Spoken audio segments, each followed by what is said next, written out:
গর্ভকালীন উচ্চ রক্তচাপ কিন্তু মায়ের জন্য যেমন তার জীবনের ক্ষতি বা মৃত্যু হতে পারে, জটিলতা হতে পারে, যে শিশুটা মায়ের পেটে আছে তার জন্য হতে পারে। সাধারণত যত প্রেগনেন্সি হচ্ছে তার 5 থেকে 10% মহিলাদের কিন্তু উচ্চ রক্তচাপ হচ্ছে।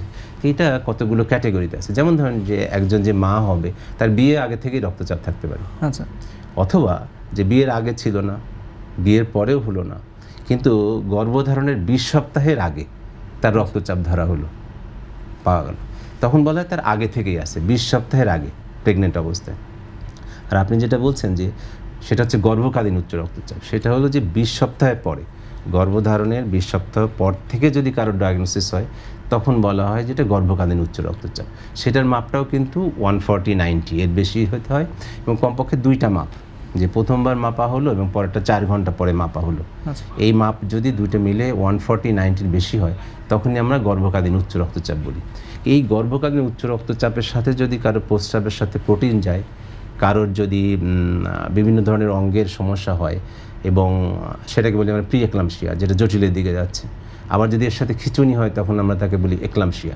কাজে গর্ভকালীন উচ্চ রক্তচাপ একটা জটিল অবস্থা, এখানকার জন্যে মাতৃমৃত্যু জটিলতা, শিশু মৃত্যু জটিলতা দুইটাই বেড়ে যায়। তো এই সময় হচ্ছে যে আমাদের যে অ্যান্টিন্যাটাল চেক আপ বলে, যে বাচ্চা পেটে আসার আগে একটা স্বাস্থ্য সম্পর্কে চেক আপ দরকার, তার মধ্যে ব্লাড প্রেশার একটা অন্যতম, সে আগে জেনে যাচ্ছে। কারণ গর্ভকালীন সময়ে সব ওষুধ কিন্তু খাওয়া যাচ্ছে না, আমরা যত প্রেশারের ওষুধ থাকি মাত্র 3-4টা বেশি ওষুধ দেওয়া যাচ্ছে না।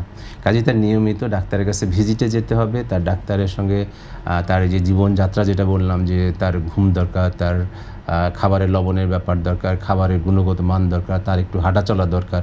তো এই জিনিসগুলো তাকে মেনটেন করতে হবে। যে যদি না থাকে তখন আমরা কিন্তু ডাক্তারের কনসার্ন নিয়ে প্রেগনেন্সি এমন সময় কি 40 সপ্তাহের আগে 37 সপ্তাহে তাকে ডেলিভারি করানোর ব্যবস্থা করতে হয়। এবং অনেক ক্ষেত্রে যাদের প্রি-এক্লাম্পসিয়ার ঝুঁকি আছে তাদেরকে ডাক্তাররা অ্যাসপিরিন গ্রুপের ওষুধ দিয়ে থাকেন 12 থেকে 36 সপ্তাহে, যাতে প্রি-এক্লাম্পসিয়া বা জটিলতা না হয়।